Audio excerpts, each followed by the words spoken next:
Irmãos, graças e paz. Vamos abrir a palavra do Senhor no Evangelho de Mateus, capítulo 28.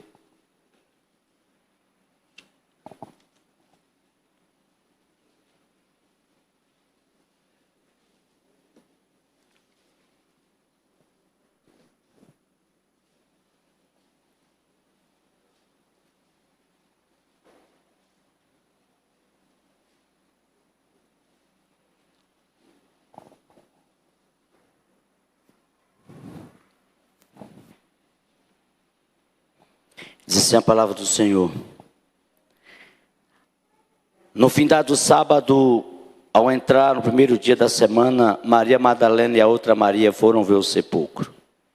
E eis que houve um grande terremoto, porque um anjo do Senhor desceu do céu, chegou-se, removeu a pedra, assentou-se sobre ela. O seu aspecto era como de um relâmpago, e a sua veste alva como a neve. E os guardas tremeram, espavoridos, e ficaram como se estivessem mortos. Mas o anjo, dirigindo-se às mulheres, disse: não temais, porque sei que buscais a Jesus que foi crucificado. Ele não está aqui, ressuscitou, como tinha dito. Vinde ver onde ele jazia. E depois depressa e dizei aos seus discípulos que ele ressuscitou dos mortos. E vai adiante de vós para a Galileia, e ali o vereis. E como vos digo, e retirando-se elas apressadamente do sepulcro, tomadas de medo e grande alegria, correram a anunciá-lo aos discípulos. E eis que Jesus veio ao encontro delas e disse: salve! E elas, aproximando-se, abraçaram-lhe os pés e o adoraram. Então Jesus lhe disse: não temais, ide avisar aos irmãos que se dirijam à Galileia, lá me verão. Amém.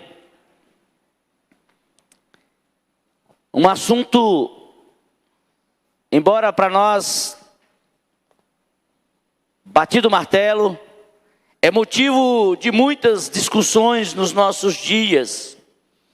E por isso surgem as perguntas simplórias que o pastor Bira sempre faz, tentando levar-nos a uma reflexão mais profunda. A primeira pergunta é se você sabe o que é ressurreição.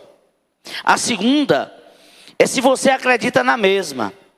E a terceira é se você vive esta ressurreição no seu cotidiano. O texto que nós lemos, bem conhecido da igreja, o autor sagrado, ele vem falando exatamente dessa ressurreição, porque muitos acreditavam, mas muitos também não acreditavam, e até mesmo os que perceberam a ressurreição e que foram impactados pela ressurreição, por causa de dinheiro, negaram a ressurreição. O fato é que muitos não acreditam, muitos não vivem a ressurreição, e há esse dilema muito grande ainda na vida de muitas pessoas. Nos nossos dias não são diferentes. Muitos não acreditam. Se você observar o versículo 12, diz assim: reuniram-se em conselho com os anciãos, deram grande soma de dinheiro aos soldados. E os mesmos soldados que viram a ressurreição de Jesus, mesmo acreditando na ressurreição de Jesus, eles negaram a ressurreição de Jesus. Não basta apenas eu e você acreditarmos. É necessário que nós a vivenciemos todos os dias da nossa vida. Amém? O tema de nosso é muito simples: a ressurreição de Jesus. Em primeiro lugar, a ressurreição de Jesus é um cumprimento das Sagradas Escrituras. Ah, pastor, isso eu já sei. Os saduceus e os escribas estavam em Mateus 12 pedindo um sinal. E o Senhor diz: um sinal não vos dou, senão o sinal de Jonas, que passou 3 dias no ventre do peixe, do grande peixe. Assim também o Filho de Deus passará 3 dias no coração da terra. Muitos não acreditaram. Estava escrito, mesmo estando escrito, muitos continuam não acreditando. E a ressurreição de Jesus é para confirmar e para ratificar o cumprimento das Escrituras Sagradas. Há um grupo de pessoas nos nossos dias, de teólogos, que acham que a palavra de Deus, a Bíblia Sagrada, precisa de uns ajustes. E a minha pergunta para a nossa igreja é: você acredita que a Bíblia precisa de algum reajuste? Jamais. Ela não precisa de ajustes. Mas há uma ala que diz que precisa, que a Bíblia está ultrapassada. E eu sempre digo que a palavra de Deus, ela é muito mais atual do que o jornal que vai sair daqui a 30 anos. Ou há 1000 anos, se assim Jesus não voltar. A palavra de Deus é atualizada. É o cumprimento das sagradas escrituras. Tudo que nós estamos vivenciando e vivendo nos nossos dias é o cumprimento das sagradas. O Senhor morreria e que ressuscitaria. A mesma palavra diz, e cumprindo, que nos últimos dias nós passaremos por dias difíceis, dias conturbadores, dias de guerra, pandemias, epidemias e tantas outras coisas. A Bíblia está se cumprindo e nós não precisamos ficar com medo porque a Bíblia está se cumprindo. Nós devemos nos alegrar porque a Bíblia está se cumprindo. Ou os irmãos acham que esse momento difícil que nós estamos vivendo pegou Jesus Cristo de surpresa? Na verdade, Reves, não era nem para pegar a igreja de surpresa. Pastor, algumas pessoas já me fizeram algumas perguntas. Abra aqui, por favor, Paula. Algumas perguntas. Pastor, essa pandemia é uma novidade? Eu falei, para mim não. Por quê, pastor? Porque está escrito. E nada do que acontecer daqui para frente de ruim deve pegar a gente de surpresa. Amém, obrigado. Porque está escrito, irmãos. Amém? O que nós estamos precisando é voltarmos para a Escritura, entender o que está escrito. Está escrito. As Sagradas Escrituras se cumpriram, se cumprirão. Muitos duvidaram e muitos vão continuar duvidando da palavra de Deus. A palavra disse que ele seria entregue, foi entregue. A palavra de Deus diz que ele morreria pelos nossos pecados. Morreu pelos pecados. O Senhor alertou os discípulos sobre a sua morte. Alertou os discípulos sobre a sua morte. O Senhor diz, olha, e vocês, nós nos encontraremos aonde? Na Galileia. E as Sagradas Escrituras se cumpriram. E após a ressurreição, eles se encontraram aonde? Na Galileia. E veja o texto que nós lemos. As mulheres, as Marias chegaram lá e ficaram assim. Olha, chegou hoje é domingo, então vamos ver se realmente... Elas foram lá para confirmar as Escrituras. Porque elas foram daqueles que ouviram que Jesus morreria, mas que ao terceiro dia ressuscitaria. E no terceiro dia elas cedo vazaram para onde? Para o sepulcro. E chegaram lá no sepulcro, Jesus não estava. Elas foram confirmar a palavra do Senhor. E perceba que o anjo, tranquilizando-as, calma, não precisa ficar espavorida. Fiquem tranquilas. Aquele a quem vós buscais, não está mais aqui.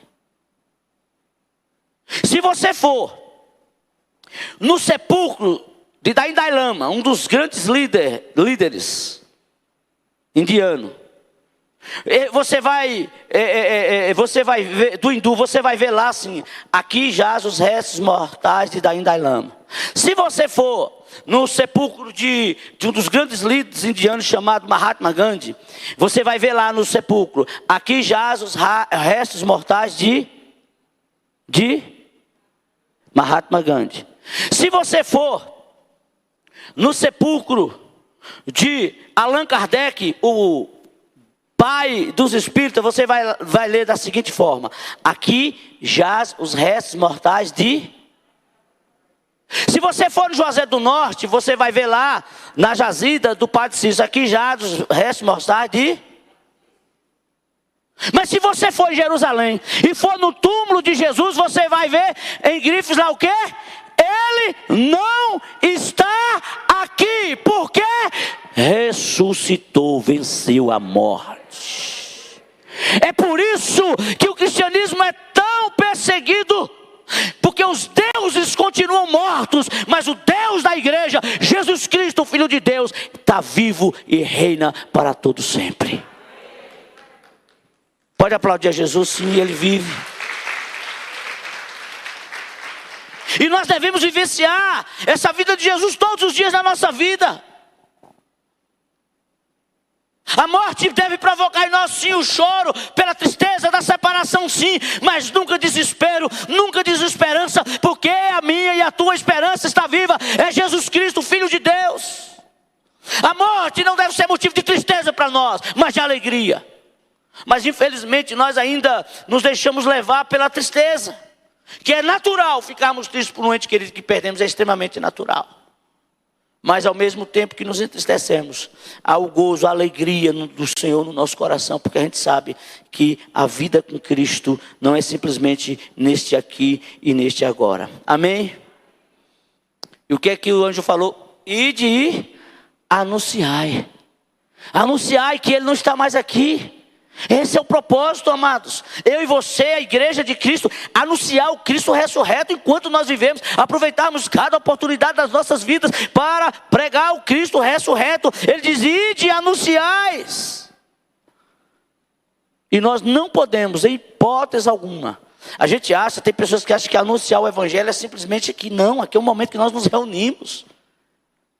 Aqui não é a missão, aqui é momento de adoração. A missão é lá fora, é fora das quatro paredes, amém? É quando você está no seu celular, é quando você está nas suas redes sociais, é quando você está no seu ambiente de trabalho, você anunciar esse Cristo ressurreto para a glória de Deus. Esse é o propósito, essa é a missão da igreja de Cristo Jesus, é o cumprimento das Escrituras. Os dias difíceis não é para não pegar de surpresa. Todo mundo conhece esse texto, aqui a gente sempre está citando ele. João 16:33 diz o quê? Escrevo estas coisas para que tenhais paz em mim, disse Jesus. No mundo tereis aflições, mas tende Jesus venceu, nós vamos vencer também.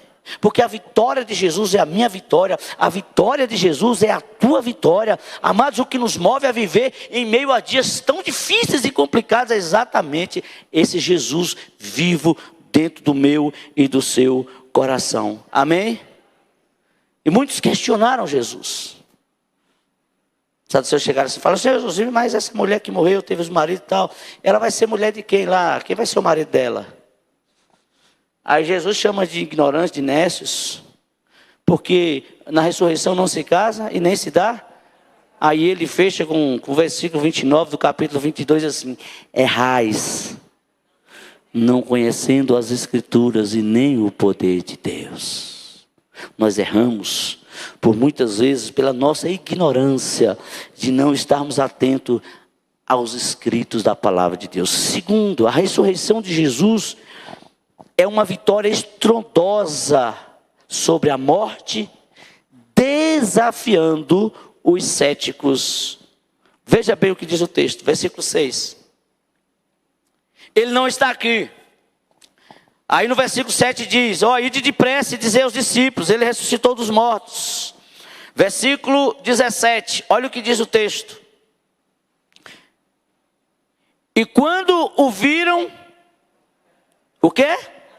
E o final do texto diz o quê? Mas alguns duvidaram.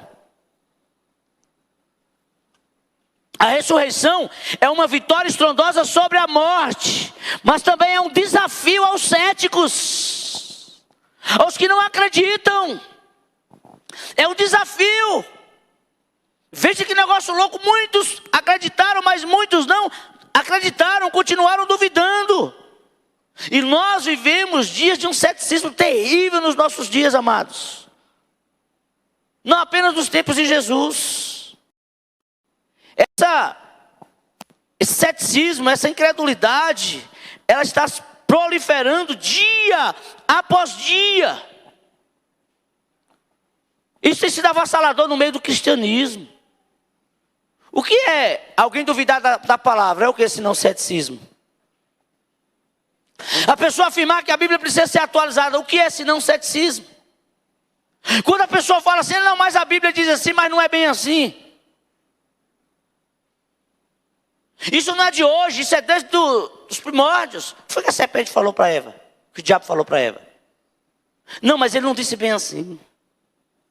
O Senhor disse assim: olha, da árvore do jardim, do conhecimento do bem e do mal. Não foi assim? O que foi que a serpente falou? Olha o que ela falou. Olha as entrelinhas, olha o laço, olha a casca de banana da árvore que está no meio do jardim. Ele não falou nada de meio de jardim. O Senhor não falou da localização onde estava o fruto. Ele falou da árvore do jardim. Do meio, da esquina, no final, no início, tem nada a ver. Parece uma coisa tão simples essa mudancinha, né? Mas isso implica na nossa vida. É a distorção da palavra. E o que está mais acontecendo nos nossos dias é a distorção da palavra de Deus. A distorção da Bíblia Sagrada. Irmãos, olha, se a Bíblia falasse que Jonas engoliu um grande peixe de 20 toneladas, eu acreditaria. Mas a Bíblia diz que o grande peixe engoliu Jonas. Está na Bíblia.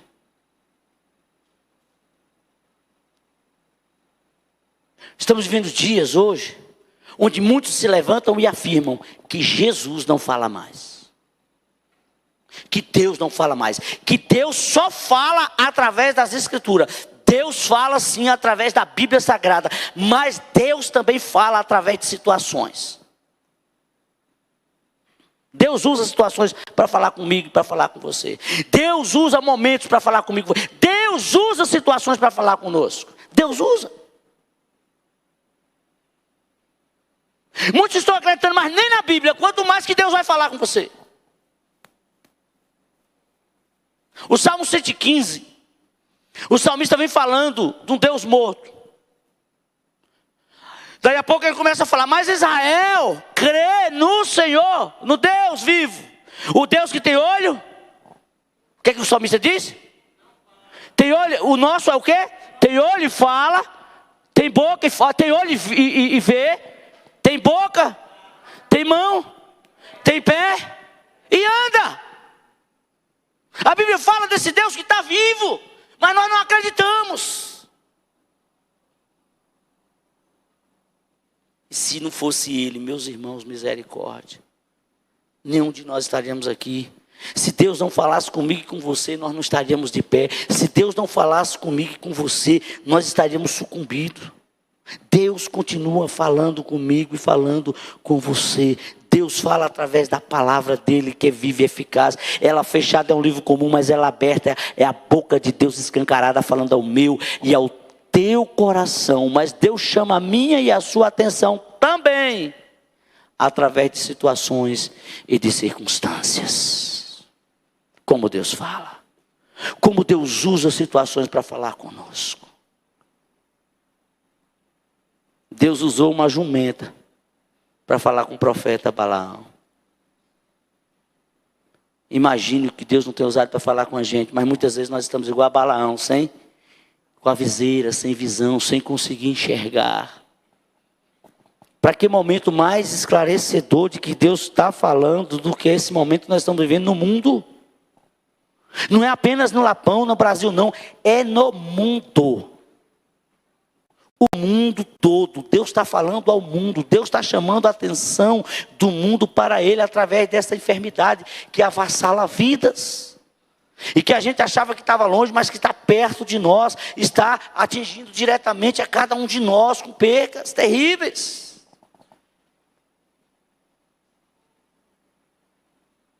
E Deus está falando. A gente aqui não está? Alguém chegou para mim essa semana e falou, pastor, que é que Deus está querendo falar com tudo isso? Aí eu falei, meu jovem, Deus está falando com você para você voltar para Ele o quanto antes. Deus está chamando a sua atenção para Ele, para você voltar à comunhão com Ele. Para você voltar do lugar que você nunca deveria ter saído, dos pés da cruz.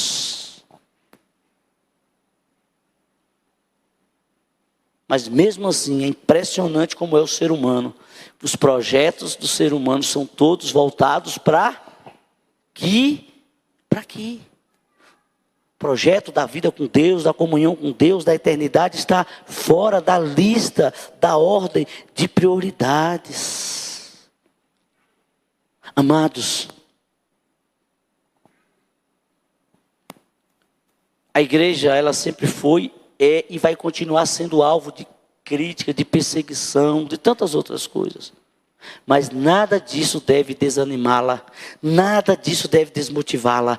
Pelo contrário, nós devemos continuar firme, focado no autor e consumador da nossa fé, Jesus Cristo, o Cristo ressurreto. Amém? Não importa as lutas, elas virão. Não se desespere, não entre em desespero. A minha e a tua esperança é isso, é que o Senhor, apesar de mim e de você, é o Deus que fala conosco, é o Deus que passeia no meio da sua igreja, visitando a sua igreja, levantando os caídos, renovando os que estão desanimados, reanimando-os e apontando o caminho. Deus é o Deus que continua investindo, continua olhando para a sua igreja. Ele não despreza a sua igreja, independentemente das igrejas estarem com essas portas físicas fechadas ou abertas, não importa. A igreja sou eu e você, e aonde nós estivermos, as portas do inferno não prevalecerão contra a igreja do Senhor, porque a igreja não é esse templo, a igreja sou eu, a igreja é você, e a igreja vai continuar cumprindo o seu plano e o seu propósito para a glória de Deus. Quem crê nisso? O que vai falar que Deus está vivo não são essas portas físicas abertas, até porque um dia não tinham, e pode chegar o dia também de não haver mais. Como, pastor? Do templo não existir mais. Pode chegar esse dia? Pode ou não pode? Mas nós vamos continuar servindo ao Senhor, com esse templo ou sem esse templo. Aonde nós estivermos, nós somos templos, habitação do Espírito de Deus.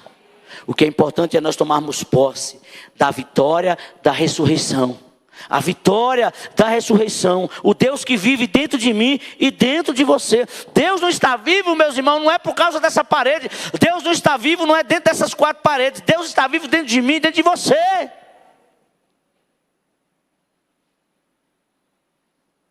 É a vitória estrondosa sobre a morte, mas também para chamar a atenção dos céticos, dos incrédulos.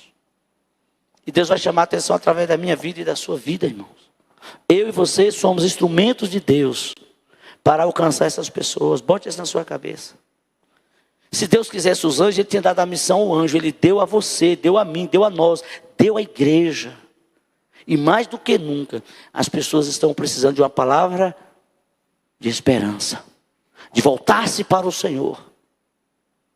Não tem outra saída, é só Jesus. A vacina, eu já estou vendo muitas pessoas frustradas, porque eu falo, meu Deus, como é que pode? Pessoas vacinadas contraíram? Eu não vou tomar não. Eu falo, calma, tome. Porque a probabilidade de você infectar é menor, mas se infectar, o dano é menor. Calma. Vamos nos voltar para Deus. O que nós não podemos deixar é que a nossa alma seja infectada. Amém, irmãos? Não deixe sua alma ser infectada.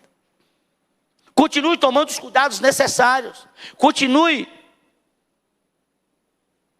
fazendo tudo que você puder para evitar que esse vírus te pegue. Mas se porventura te pegar, não se desespere.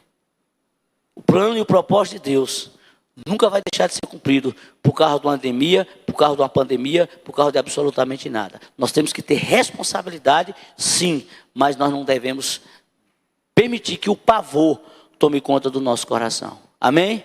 Os irmãos estão entendendo o que eu estou dizendo? Eu não estou dizendo para não usar álcool em gel, eu não estou dizendo para não usar máscara, eu não estou dizendo para sair de casa, eu estou dizendo para nós tomarmos todos os cuidados possíveis e necessários. O que nós não podemos é entrar no pavor. Pavor não. Pavor não. Vamos continuar firme, crendo nessa intervenção de Deus na minha e na sua vida. Porque, irmãos, que queiramos ou não, eu vou morrer, você vai morrer. Nós vamos morrer um dia sim. Até porque a morte física é o start. É a abertura do túnel que não transfere para a pátria celestial.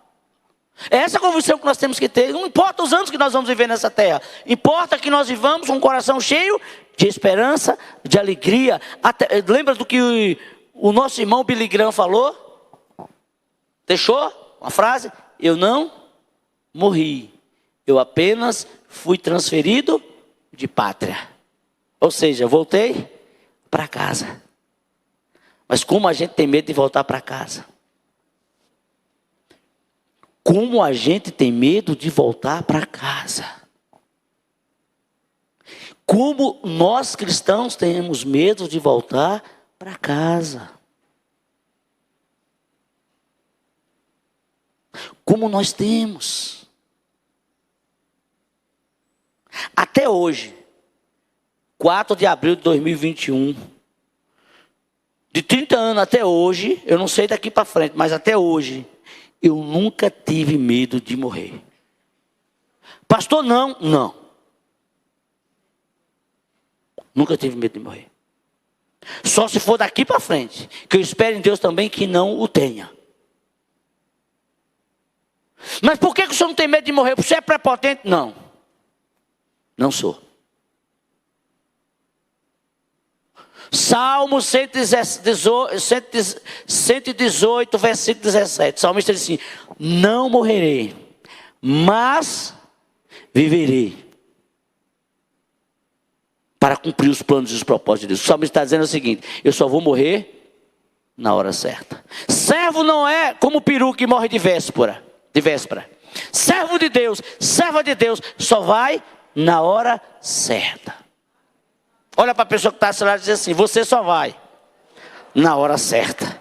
Ainda que muitos achem que não é. Amém? Nós cremos ou não cremos na Bíblia? Nós cremos ou não cremos em Jesus? Seu filho foi na hora certa. Minha filha foi na hora certa. Minha mãe foi na hora certa. Nós não podemos mudar. Nós não podemos mudar essa realidade. O que nós temos é que nos fortalecer para esta realidade. E falar como o apóstolo Paulo: combati o bom combate, acabei a carreira e guardei a fé, porque eu estou bem certo em quem tenho crido e que Ele é poderoso para guardar o meu tesouro. Aleluia! Não importa o dia, não importa a hora, não importa a forma, nós iremos morar com Jesus. E esse deve ser o anseio da igreja. Esse deve ser o anseio da igreja de Cristo, irmãos. A morte do homem de Deus, da mulher de Deus, é vitória. Precisamos enfrentar o desafio de Apocalipse 2:10. Ser fiel e dar-te-ei. É isso que nós devemos almejar. E por último, a ressurreição de Jesus é um evento inigualável. O texto por si só diz: é inigualável. Porque foi o evento que cumpriu o plano e o propósito do Senhor. Para confirmar para a igreja a esperança. Vocês já imaginaram quantas pessoas, quando Jesus morreu, quantas blasfêmias: olha aí, salvou os outros, não pode salvar a si mesmo. Quantos que olharam para os crentes da época e falaram: e aí, agora? Nós vamos cirindar em cima de você, nós vamos fazer o que nós quisermos com a igreja agora. A esperança da igreja, ela morreu, acabou. Já parou para pensar quantos tiveram dúvida quando Jesus morreu? A Bíblia diz que os discípulos ficaram trancafiados. E agora? Quantos que não ficaram? E agora? E agora? Jesus morreu, e agora? Foram os 3 mais longos dias na vida dos irmãos daquela época de Jesus. Foram os 3 mais longos dias, irmãos. O texto que o pastor Roberto leu aqui falou de quem? De um dos discípulos. Deixa eu ver se é o senhor mesmo. Tu viu, tu crê. Bem-aventurado é que não veio e crê. Vocês entenderam o que passou na mente daquela igreja da época, do primeiro século? Vocês pararam para pensar, irmãos? Que sexta-feira longa, que sábado terrível, desesperador. Aí vem uma pergunta: será que as Marias dormiram? Será que elas não passaram a noite de vigília? E aí? E quando hora do amanhecer do dia, nós vamos lá e agora? Já parou para pensar? Inigualável, porque confirmou mais uma vez a humilhação de Satanás. Sempre que eu leio esse texto, eu tento fazer um filme na minha mente. Eu tento, sabe, criar uma situação na minha mente, um filme, sabe? Colocar os personagens na minha mente. Já imaginou? Sexta-feira, sendo humilhado naquelas ruas de Jerusalém, chicoteado, e a celebração, e o povo vibrando. Cada chicotada era como se fosse um gol do time, era uma vibração. Aí chega o final da tarde, que Jesus fala: Senhor, por que me desamparaste? E a Bíblia diz que ele rendeu o Espírito em João, e diz: está consumado, ele está feito. Jesus diz para o Pai: a tua vontade se cumpriu, está feita, está consumada. A morte para os incrédulos foi a derrota. Para Satanás e seus demônios foram a vitória. Na mente do diabo foi o fracasso da igreja. Foi o fracasso do cristianismo. E aí vem a madrugada de sexta e festa. Se naquela época tivesse as marcas que tem hoje, teria o patrocínio da Skol, da Heinekenner, patrocinadora da morte de Jesus. Ei, e vem um sábado, e tome festa, e tome festa. Se tivesse trio naquela época, será quantos trios elétricos não teriam?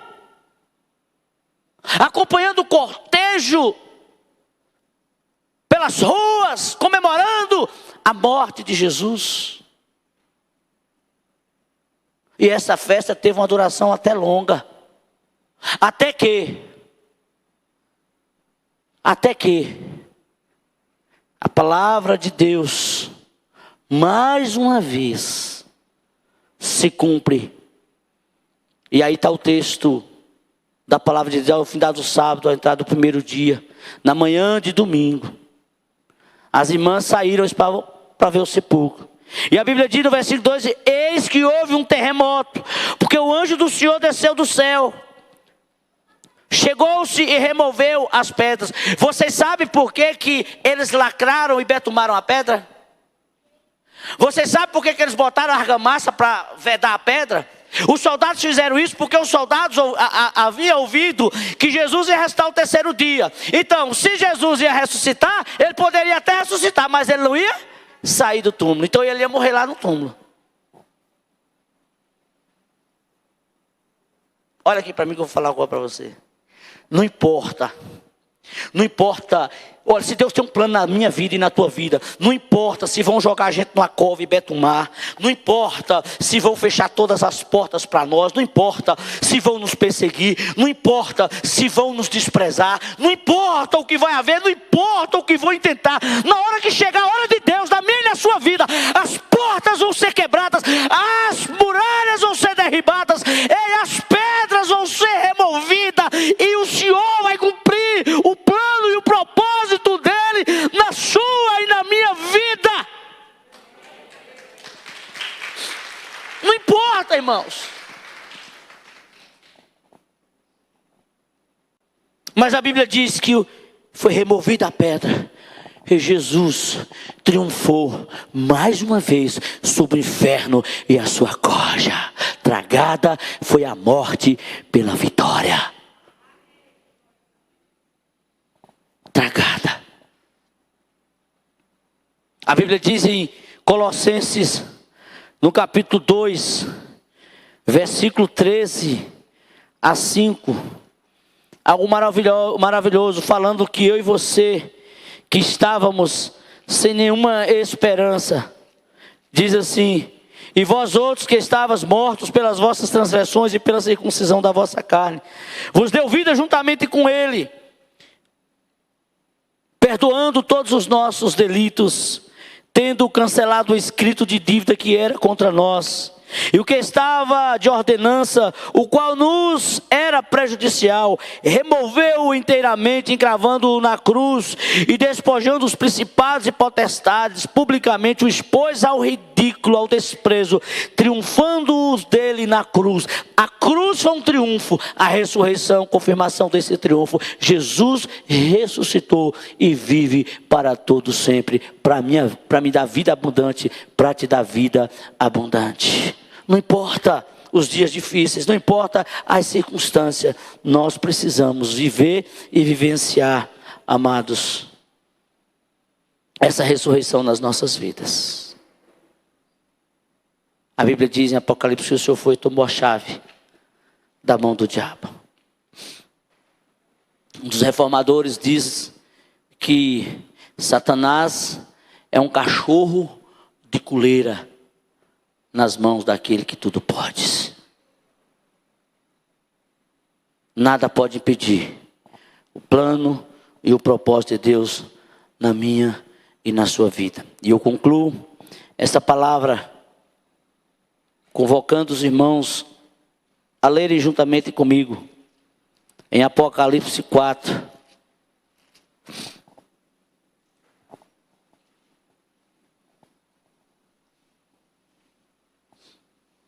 Apocalipse 4. Quando João tem a visão do trono de Deus, e é isso que deve estar impregnado na minha e na sua mente, a visão desse grande trono de Deus. Quando diz: depois destas coisas olhei e eis que não somente uma porta aberta no céu, como também a primeira voz que ouvi, como de trombeta ao falar comigo, dizendo: sobe para aqui, e te mostrarei o que deve acontecer depois destas coisas. Imediatamente me achei em espírito, e eis armado no céu um trono, e o trono alguém assentado. E o que se achava assentado é semelhante no aspecto de pedra de jaspe, de sardônio, e ao redor do trono um arco-íris semelhante no aspecto de esmeralda. E ao redor do trono há também 24 anciãos, 24 tronos, e assentado neles 24 anciãos vestidos de branco, e em cujas cabeças estão as coroas de ouro. Do trono saem relâmpagos, vozes, trovões. Diante do trono ardem 7 tochas de fogo, que são os 7 Espíritos de Deus. Há diante do trono como que mar de vidro, semelhante ao cristal, e também no meio do trono, e à volta do trono, 4 seres viventes, cheios de olhos por diante e por detrás. O primeiro ser vivente é semelhante ao leão, o segundo semelhante ao novilho, o terceiro tem rosto como de homem, e o quarto ser vivente é semelhante à águia quando ela está voando.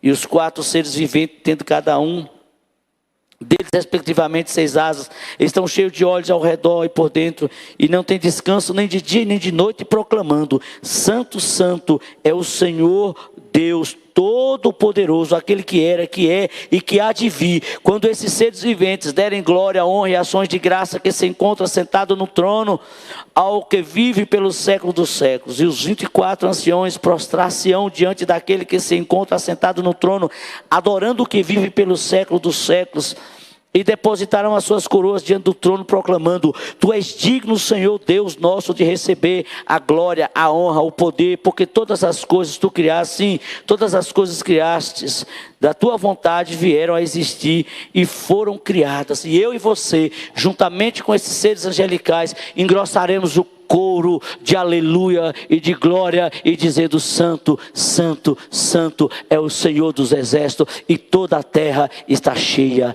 da sua glória. Que Deus em Cristo nos abençoe, e que vivenciemos todos os dias a ressurreição de Jesus nas nossas vidas. Vamos orar? Vamos colocar as nossas vidas diante do Senhor. Também o privilégio que teremos daqui, participarmos da mesa do Senhor, da ceia, da Santa Ceia, Em nome de Jesus. Obrigado, Senhor Deus, por esse momento. Obrigado porque a igreja do Senhor, ela vive essa esperança no Senhor.